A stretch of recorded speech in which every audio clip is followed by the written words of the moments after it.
Mga kababayan, handa na ba kayong sumama sa isang nakakakilabot na biyahe sa dilim kasama si Adrian, ang batang artist na may kakayahang makakita ng hindi pangkaraniwan? Sa bawat guhit at anino, may misteryong nagtatago, naghihintay na matuklasan. Ngayong gabi sa ating kwento, masisilayan natin ang isang madilim na mundo na puno ng mga anino at nilalang na hindi natin maipaliwanag.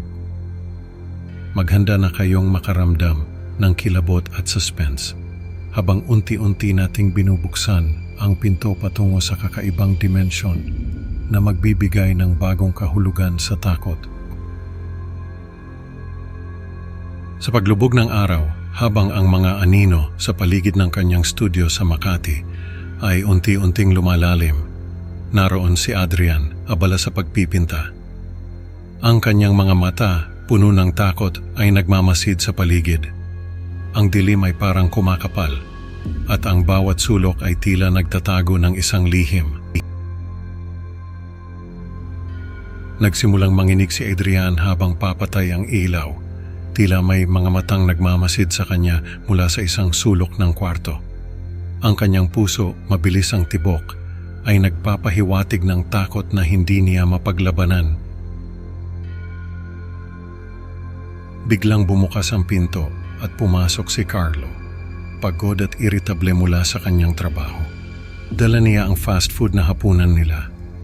Tinatawanan niya ang takot ni Adrian at, nang walang anumang babala, pinatay ang ilaw.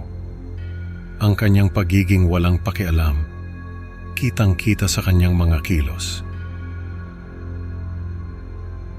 Samantala si Mia na puno ng pag-unawa ay nakikinig sa mga hinaing ni Adrian habang nagkakape sila sa isang tindahan malapit sa studio. Nagbibigay siya ng mga payo at suporta, ang kanyang mga mata, puno ng pag-aalala at pagkakaibigan. Ano kaya ang susunod na mangyayari kay Adrian sa kanyang pakikipagsapalaran sa mga anino?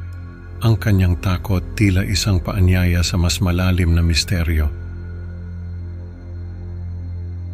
Sa isang hapon na puno ng kalungkutan, mag-isa si Adrian sa mga abandonadong parte ng isang lumang gusali sa Makati. Dala ang kanyang sketchpad at lapis, naglalakad siya, tila hinahanap ang inspirasyon na kanyang kailangan. Habang abala sa pagdodrawing, bigla siyang nakaramdam ng malamig na hangin. Tila may kakaibang presensya sa paligid. Isang mahabang anino ang lumitaw sa kanyang harapan, na may hindi maipaliwanag na haba ng mga braso at binti. Ang anino, tila ba isang nilalang na nagmamasid sa kanya. Nang hindi na makatiis, tumakbo si Adrian palabas ng gusali, hingal at takot na takot. Dumiretso siya kay Mia, nanginginig pa ang kanyang mga kamay habang ikinukwento ang kanyang nakita. Sa bahay ni Mia na puno ng mga anting-anting at mga libro tungkol sa paranormal, ipinaliwanag niya kay Adrian na baka isa siyang sensitibo. May kakayahang makakita ng mga nilalang mula sa ibang dimensyon. Ang kanilang usapan puno ng misteryo at pagtataka. Ano kaya ang ibubunyag ng mga nilalang na ito kay Adrian? At paano niya haharapin ang kanyang natuklasan? Isang kagimbal-gimbal na pagtatagpo ang naghihintay sa kanya sa dilim. Sa isang madilim na gabi, si Adrian na may dalang flashlight at rosaryo ay pumasok sa abandonadong ospital sa Pasay, determinadong harapin ang kanyang takot. Ang bawat hakbang niya sa lumang sahig ay nag-echo sa tahimik na gusali.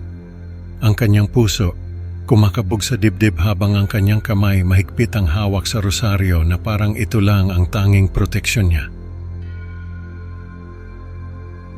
Sa loob ng ospital, si Adrian ay nakarinig ng mga bulong at kaluskos mula sa dilim at nakita niya muli ang nakakatakot na anino.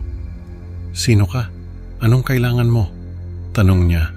Ang boses niya ay nanginginig habang sinasabayan ng ilaw ng flashlight ang bawat galaw ng kanyang mata. Sa gitna ng kanyang pagdarasal at pag-iilaw gamit ang flashlight, biglang nagbukas ang mga ilaw at lumitaw si Carlo, nagulat at nataranta sa kanyang nakita. "Adrian, anong ginagawa mo dito?" Sigaw ni Carlo, hindi makapaniwala sa eksena sa harap niya. Ang nilalang ay nagpakita sa kanilang harapan, nagalit sa liwanag, at nagpakita ng kanyang tunay na anyo na mas nakakatakot kaysa sa anino. Ang mukha nito, baluktot sa galit, ang mga matay nagliliyab, at ang bawat ngipin sa bibig nito'y tila ba kasing talim ng labaha. Sa kasagsagan ng kaguluhan, bigla na lang naglaho si Carlo at ang ilaw ay kumurap-kurap hanggang sa tuluyang namatay. "Carlo? Carlo!" Sigaw ni Adrian, pero ang tanging sagot lang ay ang katahimikan at dilim na bumalot sa kanila. Si Adrian at Mia, na ngayon ay nag-iisa na sa madilim na ospital, ay naririnig ang mga iyak at daing mula sa kung saan. "Kailangan nating lumabas dito, Adrian," mahinahong sabi ni Mia, subalit ang boses niya ay puno ng takot. Sa labas ng ospital, ang mga tao ay nagtataka sa biglaang pagkawala ni Carlo at kumalat ang balita na siya ay umalis na lamang dahil sa stress. Ngunit ang mga bulong-bulungan ay hindi nagtatagal at ang gabi ay nagpatuloy sa kanyang madilim na kurso. Si Adrian at Mia, na alam ang katotohanan, ay nag-usap sa isang tahimik na lugar, nagpapalitan ng mga teorya at pangamba tungkol sa nilalang. "Ano kaya ang gusto nito? Bakit kami?" tanong ni Adrian, habang ang mga mata niya'y hindi maalis sa dilim na bumabalot sa kanilang paligid. Ang kanilang pag-uusap, bagamat puno ng takot, ay hindi pa rin nagbigay ng kasagutan sa mga tanong na bumabagabag sa kanilang isipan. At habang lumalalim ang gabi, isang tanong ang nanatili: ano ang susunod na mangyayari sa kanila sa gitna ng dilim na ito? Sa paglipas ng mga taon, hindi nawala ang takot ni Adrian sa dilim.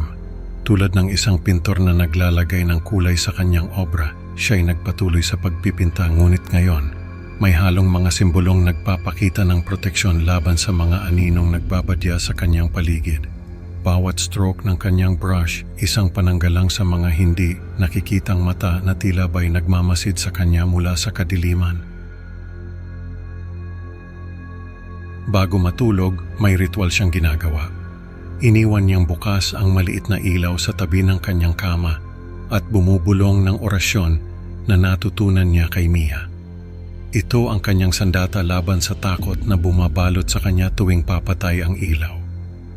Kahit na may mga pag-iingat, hindi pa rin niya mapigilan ang kakaibang takot na kumakalabit sa kanyang dibdib sa tuwing siya ay mag-isa at nasa dilim. Habang papalapit ang gabi, ang kilalang graphic designer na si Adrian ay abala sa kanyang studio na puno ng liwanag at mga simbolong pangproteksyon. Ang bawat sulok ay sinisigurado niyang walang anino na maaaring magtago ng kahit anong nilalang. Ang pagiging mapagmatyag ay naging bahagi na ng kanyang gabi-gabing ritual, laging tumitingin sa mga sulok at anino at hindi mawari ang kanyang nararamdaman. Si Mia, na ngayon ay isang psychologist, ay hindi tumigil sa pagbibigay ng suporta kay Adrian. Patuloy siyang nandyan para sa kanya at sa iba pang may karanasan sa mga nilalang ng dilim. Ang alaala ng nilalang mula sa ospital ay hindi kailanman nawala sa isipan ni Adrian, isang paalala na may mga takot na hindi lang basta nawawala, kundi nagiging bahagi na ng ating pagkatao. Ang bawat pagpikit ni Adrian ay isang paanyaya sa mga aninong nag-aabang sa dilim, at sa bawat pagmulat, isang pag-asa na muling masilayan ang liwanag. Ngunit sa likod ng kanyang isipan, isang tanong ang patuloy na naglalaro. Hanggang kailan siya magiging bihag ng kanyang mga takot? Ano ang naghihintay sa kanya sa susunod na pagpatay ng ilaw? Sa huli, natutunan ni Adrian na ang takot ay parang anino. Hindi ito mawawala kundi dapat harapin. Maraming salamat sa pakikinig, mga ka-creepy. Huwag kalimutang mag-like at mag-subscribe sa Creepy Pinoy Stories para sa mga bagong kwentong kakapindot mo pa lang, kinikilabutan ka na. Excited na akong makasama kayo sa susunod na upload. At tandaan, baka sa susunod mong pagpatay ng ilaw, may anino nang naghihintay sa tabi mo. Mag-iingat at hanggang sa muli, mga ka-creepy.